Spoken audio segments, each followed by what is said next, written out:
हृदय से स्वागत करता हूं, अभिनंदन करता हूं। ओम प्रकाश राजभर जी, निषाद राज पार्टी के अध्यक्ष और प्रदेश सरकार में मंत्री श्री संजय निषाद जी,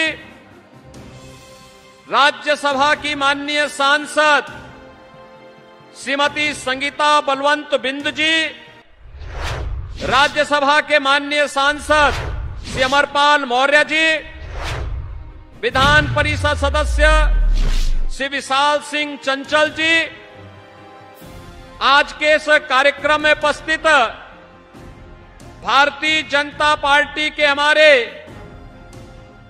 गाजीपुर लोकसभा क्षेत्र से लोकप्रिय प्रत्याशी श्री पारसनाथ राय जी और भारतीय जनता पार्टी के हमारे सभी पदाधिकारीगण, उपस्थित बहनों और भाइयों, आज दुनिया देश के अंदर आम जन की जो भाव और भंगिमाएं हैं, इन सब को ध्यान में रख करके जब प्रधानमंत्री जी हमारे बीच में यहां पर आए हैं, इस अवसर पर जो देश की भावनाएं हैं, देश के अंदर 5 चरणों के चुनाव संपन्न हो चुके हैं।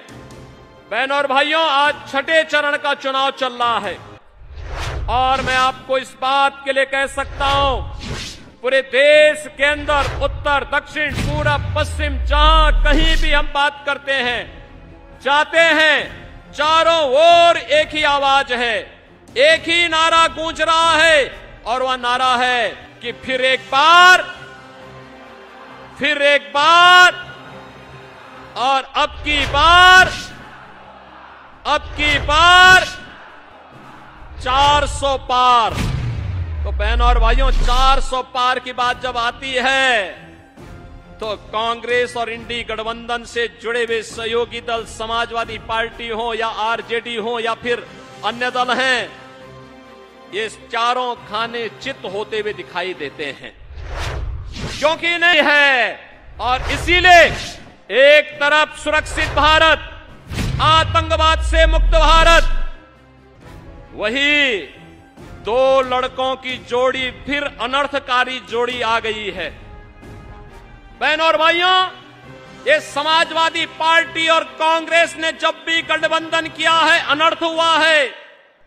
याद करिए, जब प्रदेश में समाजवादी पार्टी की सरकार थी और केंद्र में कांग्रेस की सरकार थी, तभी अयोध्या में राम जन्मभूमि पर आतंकी हमला हुआ था, काशी में संकट मोचन मंदिर पर हमला हुआ था और तभी लखनऊ, वाराणसी और अयोध्या की कचहरियों पर भी हमला हुआ था। और जब समाजवादी पार्टी की सरकार फिर से प्रदेश में बनी थी और केंद्र में कांग्रेस की सरकार थी, तो समाजवादी पार्टी ने जो राम भक्तों पर गोली चलाती है, यह सरकार उस समय मुकदमों, आतंकवादियों के मुकदमों को भी वापस लेती है। लेकिन आज मोदी जी के नेतृत्व में भारत आज करो के सिद्धांत के साथ चल रहा है। पहले देश को बांटा, फिर क्षेत्र और भाषा के आधार पर विभाजन किया और अब जाति जाति में लड़ाने का कार्य करने के लिए लोग फिर से आए हैं। बहनों और भाइयों, मैं आपसे कहना चाहूंगा, इनकी घोषणा पत्र में जो बातें कही गई हैं और इनके सहयोगी दल जो बातें देश के अंदर कर रहे हैं, पश्चिमी बंगाल में संतों के खिलाफ रामकृष्ण मिशन, स्वामी विवेकानंद ने जिस मिशन की स्थापना अपने पूज्य गुरुदेव परमाध्यात्मिक संत परमहंस रामकृष्ण परमहंस जी के नाम पर किया था, आज उन्हें वहां की कांग्रेस गठबंधन का एक सहयोगी उन संतों को धमकी दे रहे हैं, भारत सेवाश्रम संघ के संतों को धमकी दे रहे हैं। ऐसे लगता है जैसे रावण राज हो गया हो, फिर से ये धमकी देंगे, संतों को जीना हराम कर देंगे। इस प्रकार की स्थिति पैदा करने का प्रयास हो रहा है। ये लोग अपने घोषणा पत्र में जिस प्रकार की बातें कर रहे हैं, भारतीय जनता पार्टी ने मोदी जी के आशीर्वाद से, सुहेल देव राजभर पार्टी, निषाद राज पार्टी, अपना दल, इन सभी ने अपना समर्थन दिया है।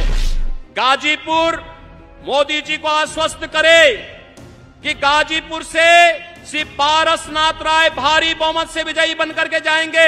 आप आश्वस्त करेंगे पूरा गाजीपुर, जहां तक मेरी आवाज जा रही है, सभी लोग सहमत हैं?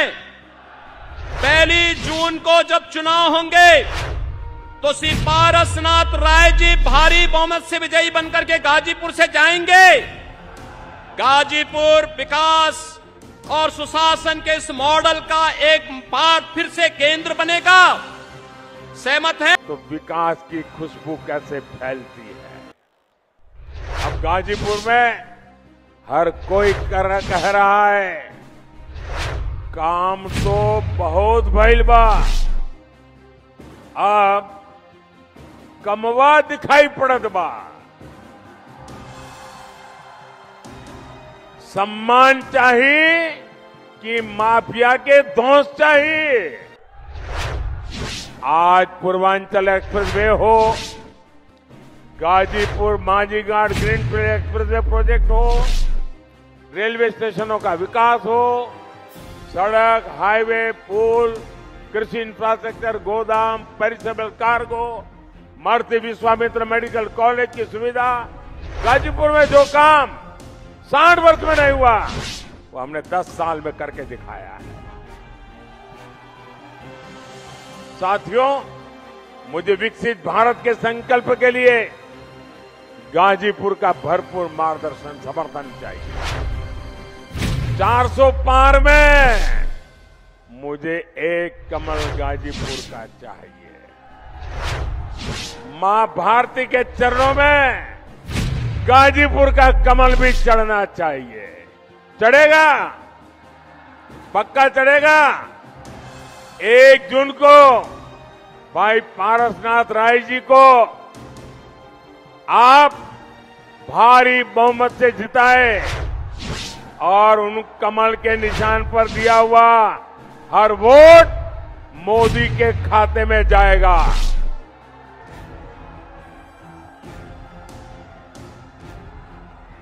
ज्यादा से ज्यादा मतदान कराएंगे, हर पोलिंग बूथ जिताएंगे। अच्छा, मेरा एक काम करेंगे, मेरा एक काम करेंगे, ऐसे नहीं पूरा बताओ तो बोलूंगा। मेरा एक काम करेंगे, ये चुनाव का काम नहीं है, ये पारसनाथ जी का काम नहीं है, ये बीजेपी का काम नहीं है, मेरा अपना काम है। बोलो करोगे? हाथ ऊपर करके बताओ करोगे? एक काम करना, आपके गांव में, आपके इलाके में कोई न कोई देवस्थान होगा, कोई न कोई मंदिर होगा, कोई तीर्थ क्षेत्र होगा।